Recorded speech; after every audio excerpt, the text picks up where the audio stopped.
Everyone tells you Alexander the Great was the greatest conqueror who ever lived. They say he was a war machine, brutal, unstoppable, drunk on blood and glory, tearing across the known world just because he could. That's the version in the textbooks. That's the version in the posters. That version is almost completely inaccurate. Alexander didn't conquer the world because he wanted to own it. He conquered it because he genuinely believed that he could rebuild it. He wanted to merge East and West into single civilization. Greek thinking, Persian organization, Indian wisdom. One people, one culture, no border. He wore Persian clothes, married Persian and Central Asian women, brought Persian soldiers into his own army and prayed for foreign gods. His own generals thought he'd gone mad. His own troops turned against him. History called him a conqueror, he saw himself as a builder. And the fact that nobody taught you the difference, that's not an accident. To understand what Alexander did, you have to understand what the world looked in 356 BC. The Mediterranean and the Near East were a patchwork of hard walls. Greek city-states that hated each other, Persian governors running their own little kingdoms, Egyptian priests who answered to no one. Traveling between these worlds was possible, but never comfortable. You were always an outsider somewhere. Identity was local, tribal. If you were born Greek, you were Greek, and everyone east of the sea was a barbarian. That word literally meant someone who babbled, who made sounds that weren't the real language. That was the world Alexander was born into, and his expected path. Simple. He was the crown prince of Macedon, a regional power that most Greeks looked down on. He was expected to hold his father Philip's gains, push into Persia a little, keep things stable, rule well, die at home. That was the ceiling. I'm your host. Now, here is exactly where Alexander stopped following the script. At 20 years old, the moment his father was killed, he didn't play it safe. He removed his rivals in a single week, crossed into Asia within 2 years, and never came back. He would be away from home for the rest of his life. 11 years, tens of thousands of miles.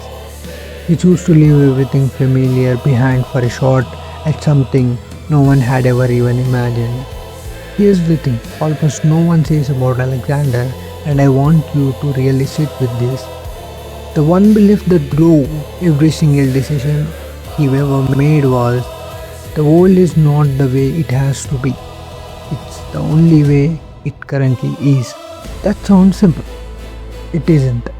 Almost every person alive then and now quietly assumes that the current setup of the world is somehow locked in. That borders are real. That the categories we are born into are permanent.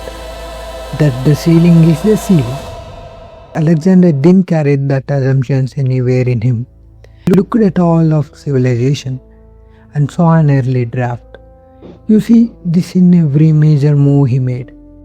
First, the siege of Tyre in 332 BC.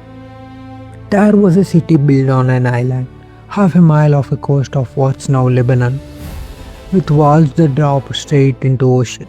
It had never been taken. The Persian tried for 13 years and gave up.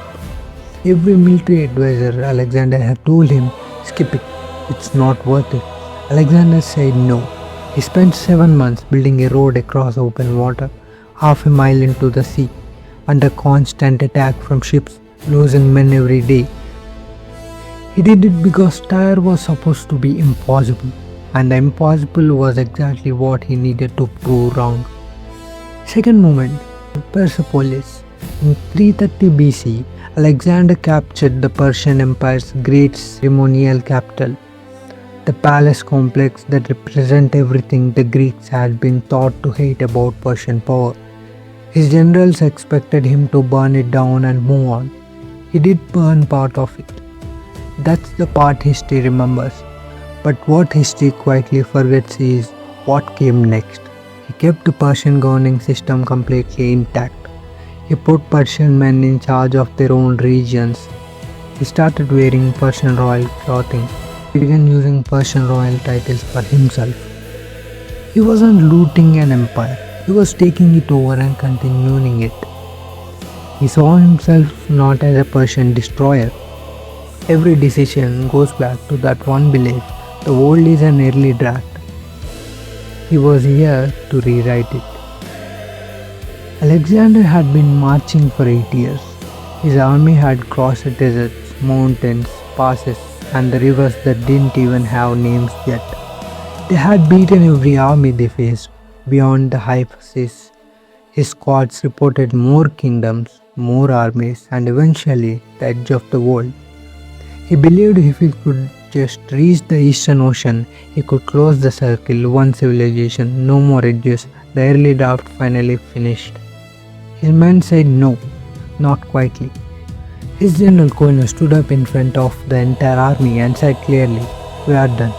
The men are worn out. They miss their children. Half of them don't know if their families are still alive. They had been loyal beyond anything history had ever seen, and they are done."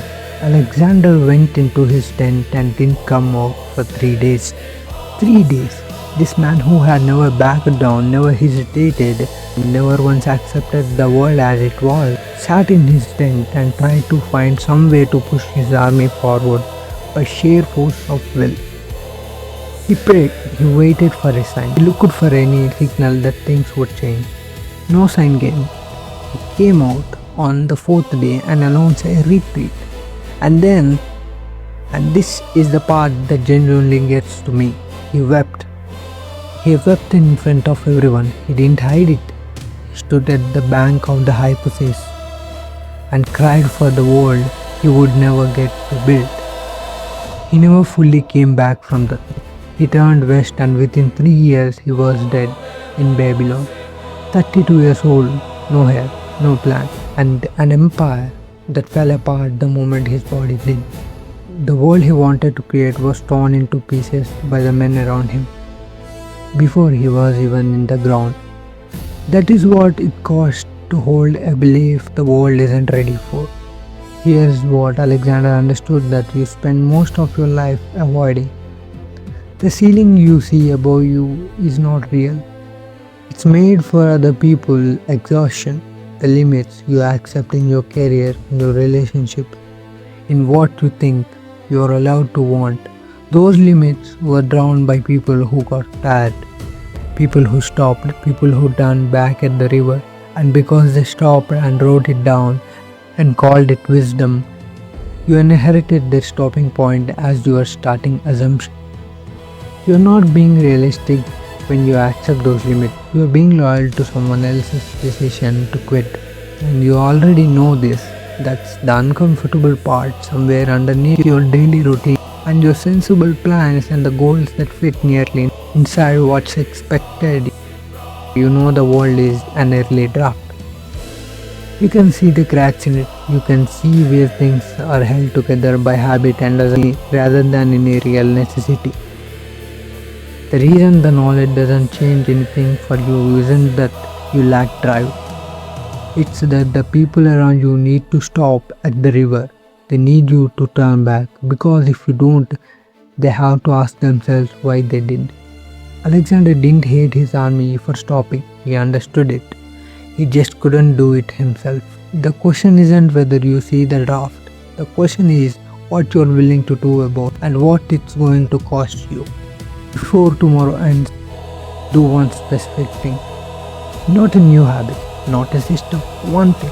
Write down the single limit in your life that you have accepted as fixed, that no one ever question out loud, because questioning it would mean actually doing something about it. The career ceiling, the relation you are staying in, the business you haven't started, the version of yourself you decide was the best you could manage. Write it down, and next it, write 3 words: early draft only. Not because that fixes everything, not because Alexander is a perfect model. He died at 32 with his life's work in pieces. But because the first step toward any different life is refusing to treat the current one as a final version. Alexander the Great didn't conquer the world, he tried to rewrite it. He ran out of the time. You haven't. Glad you are here for this one. See you in the next.